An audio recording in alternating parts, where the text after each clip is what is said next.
Yo, folks, I just received a friendly piece of advice that I will treat as a threat from Peter Pan, who told me, be funny. Uh, so I encourage you to laugh so that he doesn't kill me afterwards. This will be the most orange set of slides that you've ever seen in your life, and I apologize in advance if you guys get a sunburn.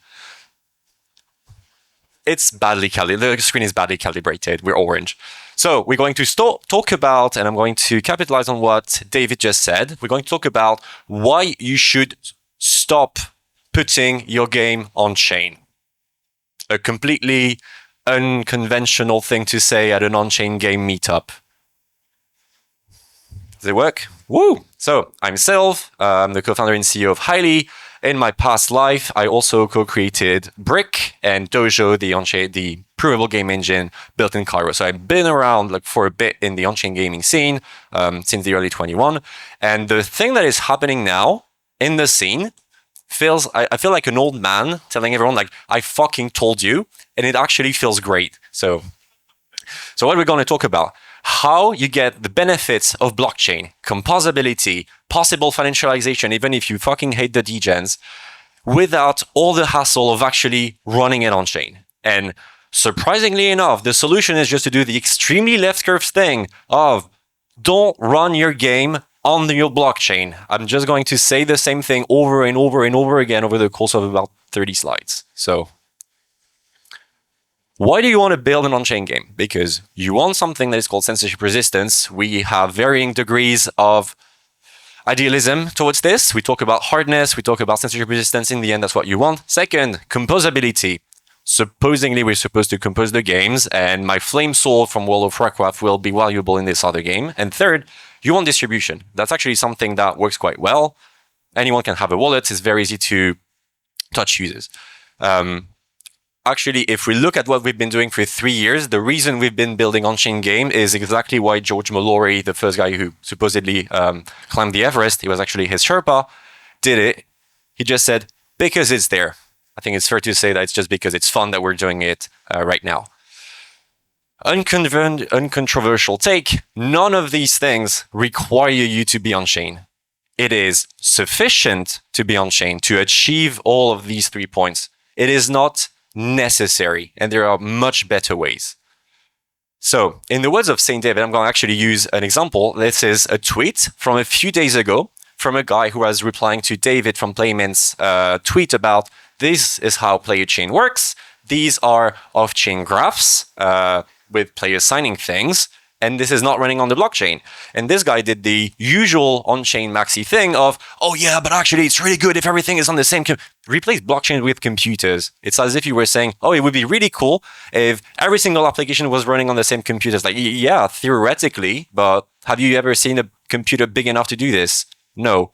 That's why we have APIs. That's why we have servers. And I really loved David's answer to this. I can see how your game connecting to a blockchain enables those things. And I don't think it needs to run on it, though. I'm just going to let like that because I don't think anyone has said it better than what David has put out there. And I feel like this guy, like old man yells at cloud, because I tweeted this in fucking May 2022. P2P game where all players share proofs of play and the final state is sent on chain is more than enough. And this is honestly what motivated me to co-create Dojo back in the days. Of course you can run this running on chain, but do you really want the hassle? Like, for real? Maybe you just want Coke Zero. Maybe you just want the taste without the type 2 diabetes. That's what I'm trying to sell you here. I'm trying to save you from type 2 diabetes of on-chain maximalism. So the two kings that are actually pioneering this, in my opinion, I may be forgetting some other folks, I'm sorry about this. Playment, obviously, you just heard David, and also the great folks at Topology. And the fun thing with these two folks is that they went through the ringer. They tried everything. Both of them tried Caro, they tried running things on chain, they tried Mod, they tried Redstone, and the conclusion is, it's not enough. It's not enough. So I really love the approach here.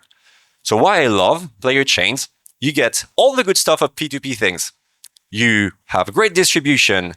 People can just log in, play. It works. That's the thing. Like, I played with the Playment team. I beta tested, and I beat them at their own game. It works. I was in France. They were in the UK.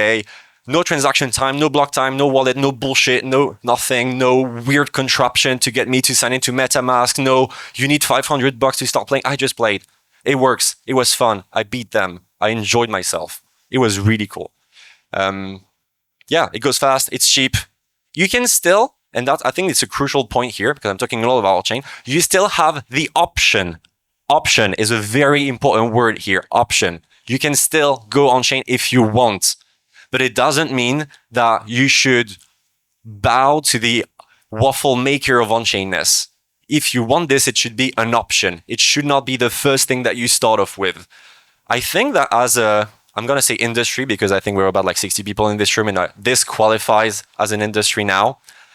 It feels like mobile gaming. When mobile gaming came around, all the real-ass gamers on the hard RTSs looked at them and were like, oh no, this is not how you should play. This is not a real game. Guess what? Like 50% of players are people playing on mobile games. My grandma plays on mobile. My father plays on mobile games. This is how it should be. This is a natural evolution. So we can continue being like old men yelling at clouds like, oh no, that's not real on-chain. Or we could actually onboard people and play these things. So the main reason I actually love this is because I'm going to really highlight this. I beat the Playmin team at their own game. Extremely happy about this. And it worked. They were in the UK. I was in France. It was fast. I glitched through a wall. At some point, I realized that there's a much better strategy, which is to just be a sitting duck and move like this. Alpha right there. You should fix this because it's really OP. Oh yeah, slap their asses like 460, 25 AM. In short, you get the best of both worlds. So, I'm sorry, it's a bit difficult to see in the back. What it says is, I put the fuzzy quantum signed P2P graphs and the hard Newtonian blockchain hardness together, and now look at me, best of both worlds. Use the blockchain when it's useful. Use the weird P2P fuzzy things when it makes sense. So here I am, scope creeping the entire Playmate roadmap, and to force them to implement what I call Space War. So if you think about the player chains, they're basically little rollups. They have their own little consensus, their own nodes, and guess what? Actually, the players are incentivized to manage the nodes because it's their game. So they really want to do it because they want to play. So here it's a rollup. Here it's a rollup. Here it's a rollup. And what do rollups do? They create proofs of what they do, and they change the global state digest on chain. So what I've been selling them is you should build Space War, red versus blue.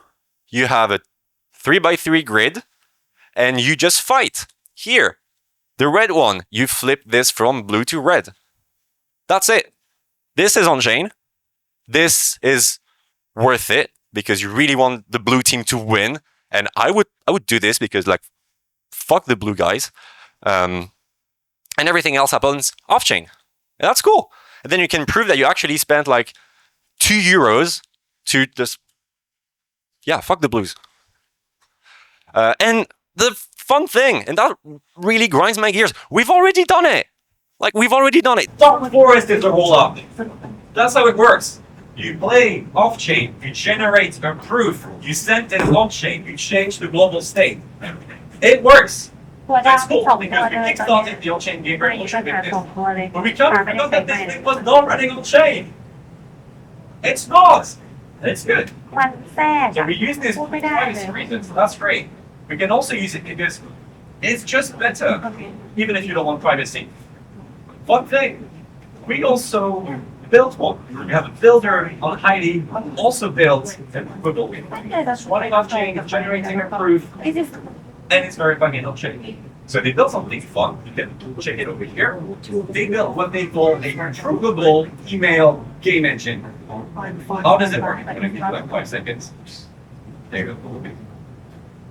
My code is getting sore. There you go. It's built by Matteo at the bottom left. This was the actual picture he asked me to build it. This is not any other. So, email game engine. Who knows chess? Show of hands. It's not a good chess. Chess is good because it's very standardized and you can play it by domain. So we have this whole thing of ไม่ได้ทั้ง correspondence สองตัวเลย with on-chain games when people have no fun and no internet. The question that Matteo asked himself is, okay, we can send mails to each other like knight to e5, queen to e4, checkmate, something. How about we make this provable? Is it possible? Can we do this? So what he built is. Do they have a fifth one? Just in case? Just asking. So the way it works is you play a game of chess via email. You generate a zero-knowledge proof that you've won, and you verify this on-chain. Why do you want to use emails? Do you want to use MetaMask? Everyone has an email. It works. You can just send instructions. You have a whole email thread, and it's like mail games. I encourage you to look at the Wikipedia page for mail games because it's even more unhinged than anything we've done. There's a whole section about cost, and these guys were paying like $2 like per turn. So we're good to go, I think. We have some margins of improvement, but people have done worse in the past. So you use ZK-email, a ZKVM, and a game that you can prove. In our case, this was ZK-email, a ZKVM called RIS0, and a Rust library for a chess game called Shakmati. So how does it work? Check the demo here. He actually demoed it. It works. I tried to show a demo of a demo, and it failed miserably. So I'm not going to do this. Just scan the QR code. So how it works, you have, on the one hand, an email server. This thing listens for new emails. It's like a referee that you CC in all the emails. So you have your opponent, and you have like referee at hyle.eu, for example. If there's a new email, you call process that email. In process that email, you check if the move is valid. If not, you just tell the user, yo, this wasn't good. If it works and there's a checkmate, you start calling the proving services. And this is where it gets fun. First, you use ZK email to assert the identity of the people that have done it, because you need like an audit trail of everything. And then you use RIS0 to prove the Rust chess library. You prove that someone has actually won. And then you take your two proofs, you send them to Hyle, boom, you're on chain. That's it. And you can build on top of this. You can build space chess war, just like the Playmin thing. You can have a provable ELO score. You can have many things. And it's still the same thing. Execute off-chain, verify on-chain, etc., etc. I see that I have 1 minute left. Oh, damn. So it's always the same thing. Same thing that I said before. The game is provable and can be proved later. It can be P2P between people.